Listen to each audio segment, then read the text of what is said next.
These two are the literal physical embodiment of dark and light, and were considered the first runaways. Hi, my name is Jesse, and today I'm going to be doing something very different. I'm going to be doing a character origin of one of my favorite Marvel characters, Cloak and Dagger. Cloak and Dagger made their first comic book debut in Peter Parker the Spectacular Spider-Man number 64. In this issue, we see Spider-Man helping a man who's being chased by Cloak and Dagger.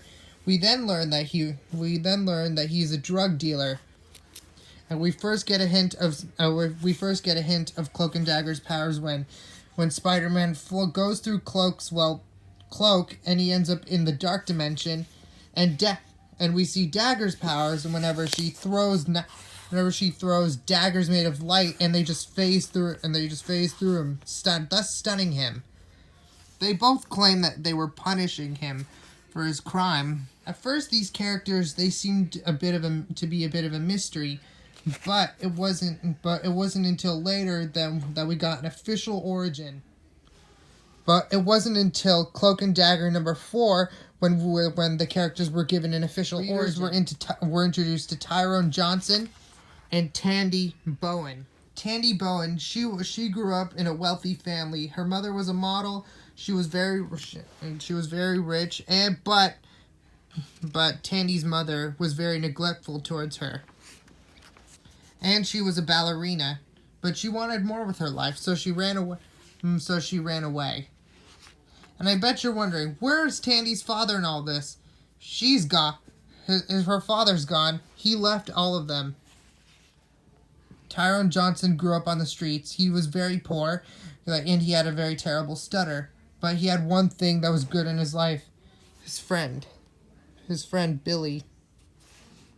One day, everything went wrong.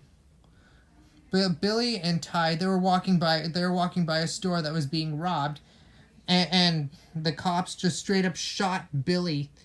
And Tyrone couldn't say anything because he had a very bad stutter.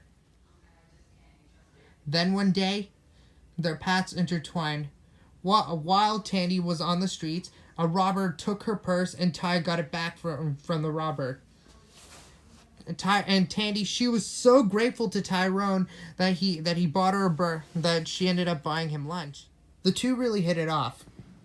Then they were kidnapped and taken to Ellis Island. There, Tandy and Tyrone learned that Simon Marshall was kidnapping runaways off the streets and experimenting on them with synthetic heroin. And everyone in that experiment died. Everyone except Tyrone and Tandy. And they managed to escape their captors. While they were swimming away, their powers they manifested. What happened was, while Ty was swimming, he managed to sink into darkness. And while Tandy, she started glowing like a star. And her light guided Tyrone to safety. While they managed to get away, Tyrone's powers, they got worse. And so what he did was he took a piece of fabric and made it into a cloak, thus calling him Cloak. While they were about to be pursued by random people, Tandy then found the extent of her powers when she shot beams of light at them. Using their newfound abilities, they figured out what to do with their powers. They used it to take down the drug underlord while taking refuge in a church, and thus calling themselves Cloak and Dagger. Cloak and Dagger, they were created during a time when the war on drugs was at an all-time high. Though not the most well-known Marvel characters, they still managed to leave a mark in the Marvel universe. Anyways, guys, that's all the time I have for today. And if you want me to do more character insights, let me know in the comics, and I'll see if I'll make it happen.